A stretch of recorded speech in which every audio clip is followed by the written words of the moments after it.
Welcome back to the channel. I'm Tim Gordon. I am really excited to be back on this journey with you. Today we're going to be talking about acceptance and commitment therapy, a little bit about its theory, the scientific underpinning, the philosophy, and why that's actually relevant to clinicians and to clients alike. How can we actually use this in our lives, in our everyday practice? I'm in my home office. This is where I see clients out of.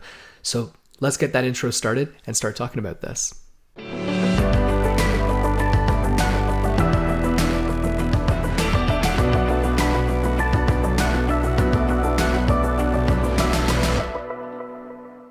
All right, now if you're not familiar with the relational frame theory, the underpinning of ACT, the actual science, the theory that gives us the justification for ACT, you might want to check out my previous video on what is acceptance and commitment therapy and how to do it. I talk a little bit about RFT and about its clinical application around ACT, but today we're going to go a little bit deeper into that. Now, I'm not a behavior analyst. I'm a social worker, damn it. I'm not even a good artist. I'm going to try and use my iPad and give you some examples of kind of how I make sense out of this relational frame theory stuff. But what's really important for us to begin with is that, well, let me say this. I don't kind of understand why we call it relational frame theory. I think that we should be calling it relational frame science because it's alive and well. And this is the coolest part. It's not like the creators of ACT, the founders, Steve Hayes, Kirk Strassel, and Kelly Wilson, along with their colleagues who also aided in the development. It's not like they wrote this theory and said, look, we have this idea that control, trying to fight your thoughts, doesn't really work. And so acceptance is a better way to go. Like that's just more helpful for people, more respectful to their experience. They didn't just give us a theory. They gave us ideas about that and things that can actually be tested in laboratory settings, things that can be tested in randomized controlled trials, components that can be controlled for. That whole experience of science where the theory informs the research and the application, and then that comes back and it actually inspires changes in the science, in the theory, is what we would call a reticulating model. So relational frame theory is a science that's alive and well, and it's not just an idea that got written down and, hey, that sounds like a great idea. Like, in order for people to change how they behave, if they're engaging in problematic behaviors, we actually have to get them to change their thoughts altogether. We have to cognitively restructure or dispute their thoughts. Rather than that just being an idea, we actually have a theory that's testable with a robust science that can look at that. It's a reticulating model. Now that's really cool. The actual theory informs the research and practice, and then that in turn informs the theory. And it keeps going like this. One of my favorite quotes that I heard Steve Hayes say in a seminar that I was in with him years and years ago, one of my first ACT workshops I'd ever been to, is he said, ACT is really just technology. Don't get married to ACT. It's really about learning how to use the science to inform what you do. This is why I wanted to do this video today, because there were a number of comments on the what is ACT and how to do it video, but also I get emails every single week from clinicians saying, give me resources, things that can help me understand relational frame theory better so that I can be more flexible in rolling this out.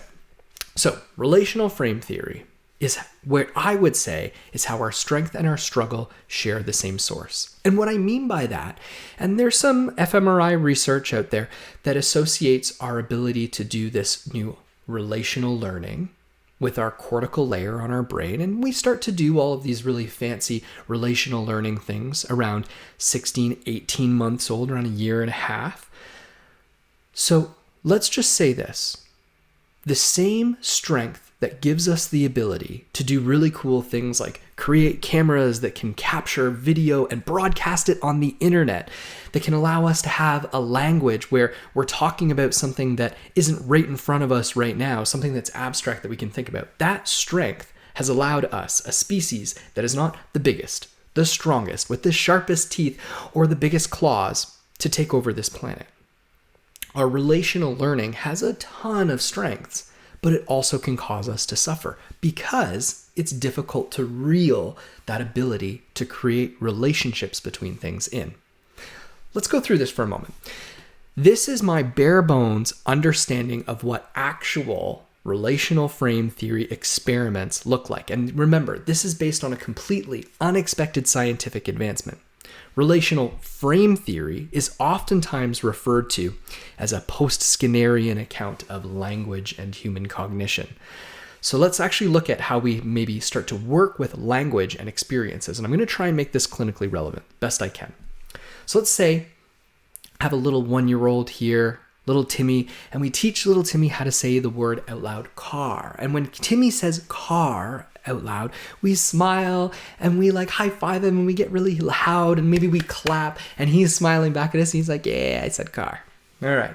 So we're making the word car really reinforcing. Now we're going to point at these wood blocks with etchings in them that say C-A-R. And when we point at the wood blocks with these etchings in them that say C-A-R, what do we tell little Timmy that this is? We say that this is car. So we've directly trained a relationship between the sound, car, the word, and the little etchings on the wood block, C-A-R. And then we also, as we're saying car and we're pointing at C-A-R, we're saying that C-A-R is car. So we've both trained the relationship between the sound, car, and pointing at the wood etchings. And then we point at the wood etchings and we say this is car. Now we point at the wood etchings, C-A-R, and we bust out a little Hot Wheels and we say, you see this thing right here? This is a C-A-R. We point at the wood etchings. And now little Timmy knows that this blue 4-wheeled, really cool Camaro is actually a C-A-R. So we've trained that relationship. But on his own, little Timmy knows that that blue Camaro is also a car. He can pick that up on his own. He gets it for free. Okay, now this is really basic territory here. So let's go a little further. Let's say little Timmy and I are out on a drive running some errands and we happen to get into a car crash. Also, I want you to notice the continuity, like how rock and roll am I for finding an actual ping of a, it's up here, of a Camaro that got wrecked. I know, you're welcome. Just joking. So we get into a car crash. Now the relationship between the car and the crash is directly trained. But now anytime that little Timmy sees a car, he might think of the car crash, or anytime that he sees the wood block etching C-A-R or the word C-A-R. But what about any time that he hears the word car? He might come back, he might relate to the car crash. Let's say little Timmy is in a kindergarten class and some students in his class are talking about the road trip that they took. They don't even say the word car, but they're talking about a road trip that they took over their holiday. They drove down to Disney World and they had a really great time. And all of a sudden, even though Timmy doesn't take a car to get to school or home from school, even though there's no car in the classroom, even though he's not about to get in a car, he starts to feel some heat in his chest and he starts to have panic-like symptoms. Because we can create this relationship between us and these things that aren't easily apparent. Just from the word car, it can start to show up. We build these networks and they get bigger and bigger. To show you how this works, I'm going to give you a really funny example of how we build these networks ourselves. So I'm going to show you some images here on the screen, and I want you to imagine, this isn't real, there's no competition with this video, but that if based on your comments below and being pro-social and reinforcing other people, thumbs upping their comments, that I'm going to have a giveaway and I'm going to give you the option to choose one of two prizes. So which would you choose? Prize number 1, we've got a big ass rock. Now there's a ton of utility to big ass rocks. You can use them for weight training. You can use them to hold a door open. You can stand on it to look over top of something. You can use it to crack the shell of a nut. There's a lot of things you can do with a big ass rock. You can even use it as a, let's say, to build a retaining wall in a garden. Prize number 2 that you could choose is this tiny little shiny rock. Now, the only utility that I can find is that it refracts light. And I'm told that you can cut glass with it, but I don't actually know how to do it. I've never seen it done. Which rock would you choose? Now, if you're anything like me and you've been socialized that these tiny little shiny rocks are actually worth a lot of money, you probably want the tiny little shiny rock because it has more value. Socially, arbitrarily, we've associated some value. We've derived this weird relationship to rocks. That's what we do as a species. As humans, we arbitrarily derive relational responses, and no other species on this planet has been proven to actually be able to do this. Let me say that again. We arbitrarily derive, we socially construct relationships to things, but we also construct relationships to words, to people, to places, to events, to thoughts, to feelings and even sensations inside of our skin. And this is what starts to help us understand trauma treatment, or let's say the treatment of chronic pain, in more sensitive and more contextual ways that have a richer understanding of what's going on with people. I think that relational framing science is amazing, and that relational learning can actually help us understand a lot of different human problems. This is a literation of my point. This is not a true story. I do not do this. I want you to imagine, here is Willow, my golden rescue puppy. Now I want you to imagine every day when I get home from work, remember, this is not a true story. I'm just using it to literate a point. I get home from work. I pull into the driveway. I close my car door. I take my keys out. I put the key in the lock. You hear the lock go unlock. I press down the handle. I open the door. And I want you to imagine that every single day when I get home from work, I kick Willow. Now, today, when I get home from work, I may pull in the driveway, close the car door, take the key out, put it in the door, turn the lock, it makes that clicking sound, I open the door. Willow might do a number of different things. She might run and attack me and try to bite me. She might cower in the corner. She might defecate. She might hide. She might bark or yelp in anticipation of me kicking her. Now, she's only having that reaction when she's actually presented with the opportunity to be kicked, with that aversive, nasty experience. When I'm not around and she's at home, she's probably doing what she's not supposed to do, laying on my bed, eating a bone. She's probably watching squirrels out the window and thinking like, oh man, I wish I could chase them. She's not sitting there thinking like, oh, that Tim, he's a jerk. He's going to be home in about an hour. Now, if somebody comes to the door, let's say a delivery person who's carrying a parcel, and they happen to be a tall guy, Willow might become really scared. Or if she hears even a vehicle pull into the driveway. But Willow's not making these connections between totally disparate topics like we as humans do. And this is really important to understand, that we can do that. Animals can't. So I'm not saying that animals don't experience PTSD. In fact, they can. We see that with like Hurricane Katrina rescue dogs, for example. But they need to be presented with some kind of stimulus event that actually activates that response.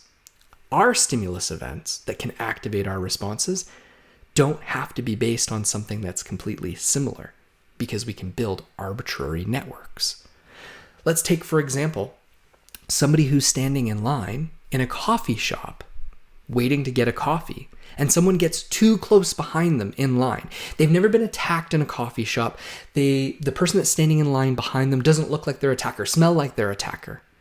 But their interoception, their experience inside of their body, gets fired up from this person just mindlessly standing too close behind them. Maybe they're just like not thinking, they're standing in line behind them in the coffee shop, checking their phone. They're not thinking twice that they're standing too close to this person. So this person's interoception gets fired up, and all of a sudden they start having trauma trigger responses, because those physical sensations have a relationship to their trauma history. And we can even then see them start to avoid the coffee shop, because the coffee shop starts to trigger those things. And again, even though the coffee shop is completely unrelated, we build these bigger and bigger, vast networks. The problem here, though, and that this is what's important for me as a clinician and what I hope is useful for you to understand, apart from how we build these networks, is that there's no delete key for them. We can't get rid of our experiences. In that what is ACT and how do we do it video, I used a really corny example where I said, Mary had a little, and I can predict what you're thinking if you're socialized and you've heard that before. Or perhaps if you didn't think of the word LAMB, what if I say, what goes up must come, and perhaps you have the thought down. You see, there's no delete key for these. What we want to do, rather than try to focus on getting rid of these things, is learn how to build our networks bigger and bigger and bigger, how to expand our networks. This is what the antidote for inflexibility is about, adding flexibility. This is where ACT comes in, and its sister technologies, its accompanying ways of looking at the world. In fact, we don't even have to talk about ACT, acceptance and commitment therapy, or functional analytic psychotherapy, or compassion focused therapy, or a number of the other derivations, emotion efficacy therapy, mindful yoga-based acceptance and commitment therapy, or DBT. Let's just say we come up with our own clinical RFT intervention. All we're looking to do is seek out inflexibility and see if we can add frames in order to create flexibility. And what I think is super important here, what I love about this Barnes-Holmes from Dermot Barnes-Holmes, Yvette Barnes-Holmes, and Louise McHugh and Stephen Hayes' 2004 paper is this idea that experiencing this stuff doesn't make you broken. It just makes you different. It just means that you experience the world in a different way. And in fact, Cordova and Scott in 2001 even wrote this really cool paper, and they've related some of this work to attachment as well. We could talk about that in a really interesting way. Psychological inflexibility, the avoidance, the seeking out of trying to delete all that stuff isn't the psychology of the abnormal. In fact, it's a really helpful explanation so that we can start to understand why do people do the things that they do in the situations that they're in. Now, there's this really nerdy kind of thing here within the whole relational frame theory world and within the science where they say that the reason that we suffer is because of language. And remember, RFT is a post-Skinnerian account, so after Skinner. But I would argue that actually a lot of this stuff is kind of in the second half of verbal behavior, that behavior analysts just don't really use it. But that might also be kind of a ridiculous thing to say because this science is really actually quite different and isn't verbal behavior. But that's a whole other conversation that I'm sure that my nerdier friends like the Daily BA, if you haven't checked out his channel, the Daily BA, Behavior Analyst, man, that's a cool channel. So I would argue that some of this post-Skinnerian stuff, what they mean by language is they just mean that how we derive up our words is kind of the same way that we think in language, and that all of this private stuff that happens between our ears, behind our eyes, all of this cognitive sort of phenomenon is stuff that we arbitrarily derive. It's stuff that we learn through relational responding. Okay, here is a huge light bulb moment for me personally and professionally. And remember, I actually had training in CBT before I had training in ACT, and this is what stood out to me. When I applied CBT to myself, this idea of telling myself, I'm lovable, I'm okay, I found myself feeling not okay. I found myself feeling invalidated. And this, in fact, is the experiences that we find in many people, anecdotally within ACT, but also we can start to see this in some empirical evidence as well. That cognitive restructuring, even though it does work, but the way that it works, the way that it functions, isn't the way that the theory tells us. And this is why the reticulating model is so cool. What we're aiming to do is have some distance from thoughts. We could call that diffusion if we wanted to use a mid-level term. But how about we just say this? It's really beneficial to us to acknowledge, to notice that we have experiences that show up within our relational network that might be things like, I was adopted and I've always questioned why I was rejected by my family and felt like I was unlovable. And when I met my family of origin, sure enough, they don't really want anything to do with me. And that was really hard for me. And it reinforced the story that I'm not okay. So rather than trying to fight that off or control for it, what if instead I learned how to notice when it shows up and create new relationships to that thought? What if I could learn how to acknowledge that thought is there because I actually care about being loved and learn how to take that with me? That's the whole heart of what RFT is showing us that we can do with our private inner cognitive stuff to work with it, with our histories, with our sensations. All right, let's have some fun and let me give you a composite of a client named Bill.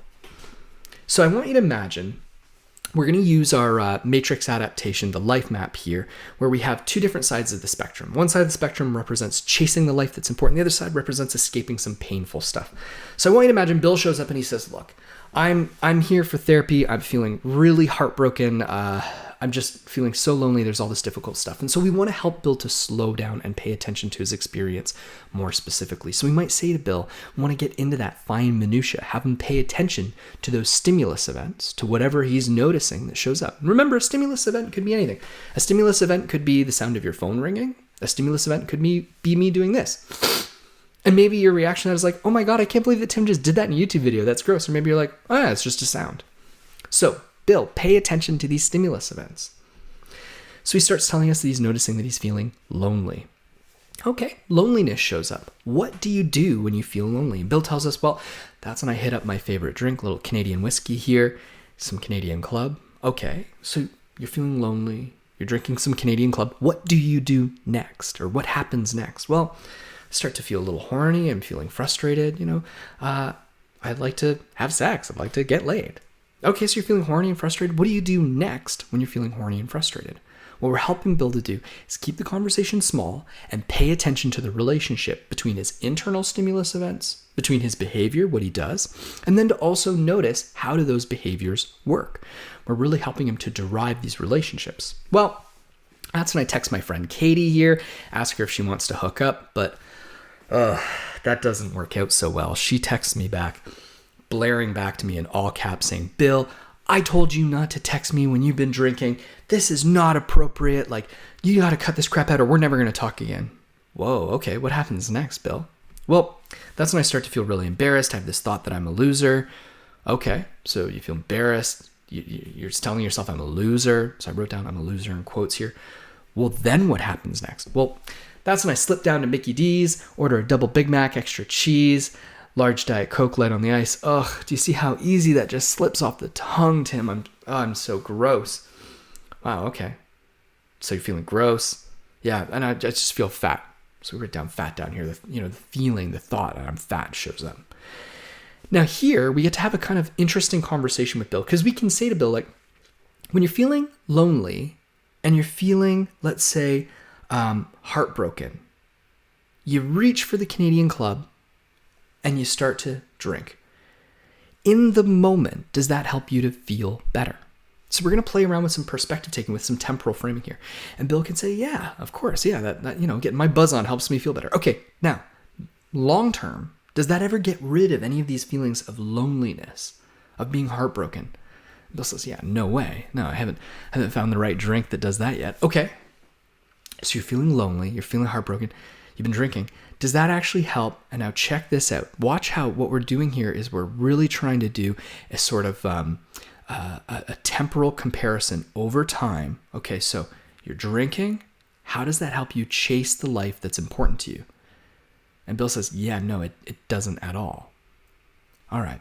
From here, we can start to show Bill how his aversive experiences, the yucky stuff that shows up inside of him, it can feel good in the moment to avoid it, but that when he avoids it, it actually leads to more pain. We have this cyclical kind of effect where a painful experience leads to escape, leads to more painful experiences to more escape. It's a cycle of negative reinforcement. And now we're training Bill to understand the function of his behavior. How does his behavior work? Because all behavior has a function.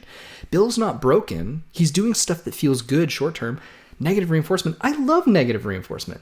If I have a really sore pimple, you bet your butt I'm going to pop it. I know that's a gross example. It's a thing. Or if I have a really itchy mosquito bite, I'm probably going to itch it. It's going to feel good in the moment. I know I'm not supposed to pop pimples and I know I'm not supposed to scratch mosquito bites. Bill probably is cognizant of the fact that he really shouldn't be doing this stuff. It's really screwing him over in the long term, but in the moment it helps him feel better. This is where we can start to compare, contrast what hurts against what matters. And in fact, we get to have really interesting, as therapists, conversations with our clients. That the things that show up for our clients that hurt are also the things that matter. Clients don't come in and flop down on my couch and talk to me about the things that don't matter in their life. In fact, all of the painful stuff is directly related. We could infer that what matters to Bill is some sense of human connection, whether it be romantic or otherwise. That really doesn't matter. But what matters is that Bill can identify what he wants to be chasing. What is the light at the end of Bill's tunnel? What does he value? And that's where we start to do this really cool coordination work. A frame of coordination, right? Between, hey, Bill, this stuff that hurts is connected with something that matters. What might you value in your life? What is this hurt trying to tell us that actually matters to you? All right. So let's have a little bit of fun with this whole idea of a stimulus event and have a little bit of fun with how we work with RFT. So I've already given you this idea here that we use the life map, and really all we're doing is, we're just using a, there we go. That seems oh man. Let me try this again. Yay. All right. So here's what we're doing. We're talking to people about who and what matters most. We're talking to them about chasing values. And we're also talking to them about escaping pain. So let's be really clear about this and let's have some fun. When something painful shows up for somebody down here, we know that attempting to escape can feel really good in the short term. And whatever somebody does, remember, I'm a social worker, not an artist, okay? So here we've got this person like, running away from some painful stuff. So remember that that's going to feel good in the short term. There's going to be some negative reinforcement about that. And there may be specific instances that you can think of where that doesn't feel good in the short term, but in my experience, in the work that I do with my clients, in the vast majority of times, yucky stuff shows up, people do things to try and escape. Now, here's this really cool thing that relational frame theory shows us that we can do clinically. So I've already talked to you about this idea of like a frame of coordination, like, okay, so this painful stuff shows up down here, but like what matters to you in your world? Like what is the light at the end of your tunnel that actually makes sense out of this pain? So for Bill, he might tell us a connection with his sister and his family is important and having a long-term romantic partner. And that's actually really cool. I put this question mark beside the heart here because we can start to ask some really fun questions of Bill. Like, okay, so like, what does sex mean to you? Like, how do you build intimacy between you and a partner? Maybe we start to identify that there's actually a skills deficit up here for Bill, and he just doesn't know how to pursue a relationship in a meaningful way. Maybe it feels good in the short term to hook up, to ask his friend Katie to come over and have a hookup, because in the moment, it's going to help abate that loneliness. But maybe we can help Bill through that frame of coordination and even a frame of opposition and some temporal framing to start to understand that that doesn't work in the long term, Bill. It doesn't help connect you with what's important to you. Let's talk about how we can get you what you actually want. Live that more rich and meaningful life, which becomes reinforcing in the long term.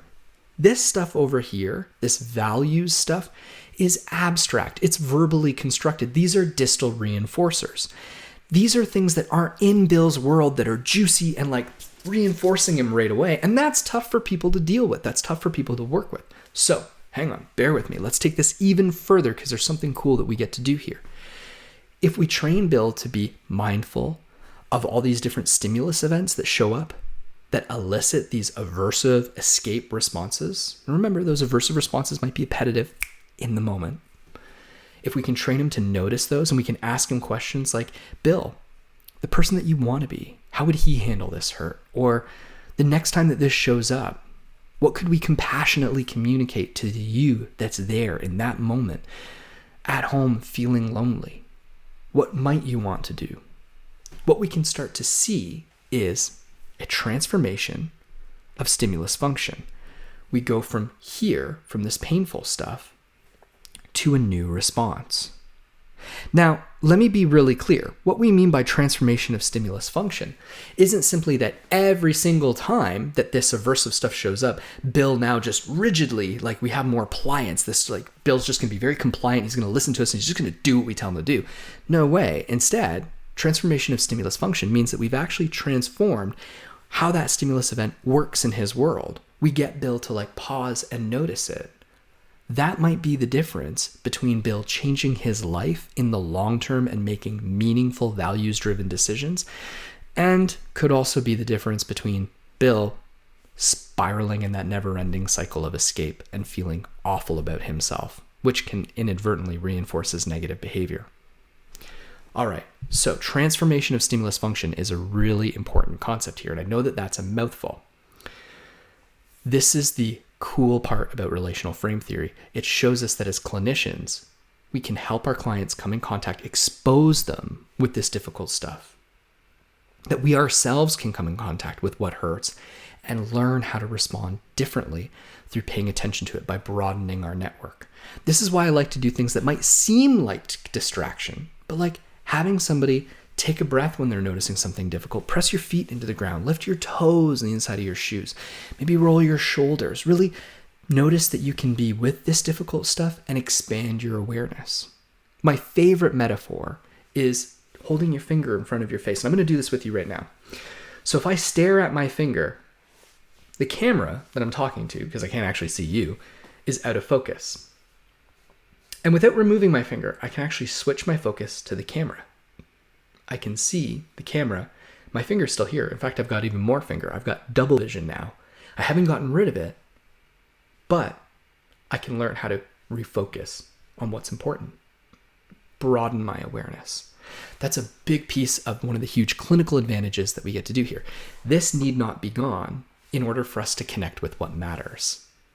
All right, I know that I've hit you with a ton of information tonight. I hope that this is helpful, but let me just put the proverbial cherry on top, because this is something that really excites me, which is the philosophy that's the underpinning of all this stuff.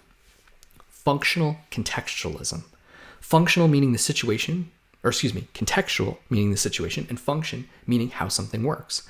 Functional contextualism is all about understanding that our escape attempts here make sense in the presence of all this aversive stuff. It works in the short term for negative reinforcement. And functional contextualism also helps us to understand that there are different things that we can do in the presence of this painful aversive stuff that might work differently. And that's what's at the heart of what we're trying to do in ACT. We're trying to take somebody's behavior, put it in context, understand how it works. We're not simply trying to say, hey, any of that difficult stuff, just accept it. You can't fight it. It's just going to make you more hopeless. Like, you know what? Forget it. Don't try to fight it. Just sit with it. And let's just ignore that and move on and focus on some values. No way. Let's learn how to expose ourselves to it, pay attention to it, understand the function of our behavior when we come in contact with it, and learn new ways to expand our repertoire in the presence of it. Functional contextualism, an understanding of it, that philosophy of science, can benefit us in incredible ways, because it allows us to start to adapt different types of therapies, whether it be, let's say, Gestalt or yoga, and start to bring it into the work that we do clinically, in our offices, in our groups, with the people that we serve, in our own lives. It allows us to be technical eclectics rather than theoretical eclectics. And I think that this theory, even though it's not perfect, and I'm sure that there's a lot more work that needs to be done, and we will see the technology, what we do, change based on the changes that the science shows us and how we modify the theory. But what it allows us to do is to use all kinds of different interventions under one umbrella. You don't have to call yourself a pure ACT therapist when you understand relational frame theory, the theory that is the underpinning of ACT that inspires it to work. All right, I hope you found this video useful. Make sure you hit that thumbs up button down below. And if you dislike the video, hit the downvote button twice. That'll really teach me a lesson. Definitely subscribe, folks. It's very reinforcing to me. It makes me want to make more of these videos for you. And please do comment. You know that I check the comments as regularly as I can, and I try to respond to everyone, even if they're negative. Hey, did anybody notice that I didn't talk about the locusts that control us in this video? Sometimes I talk fast. I tried to slow down in this one, but sometimes I just can't help it. All right. Thanks, everybody. Hope that you're having a great day, and I look forward to seeing you with the next video. Bye-bye.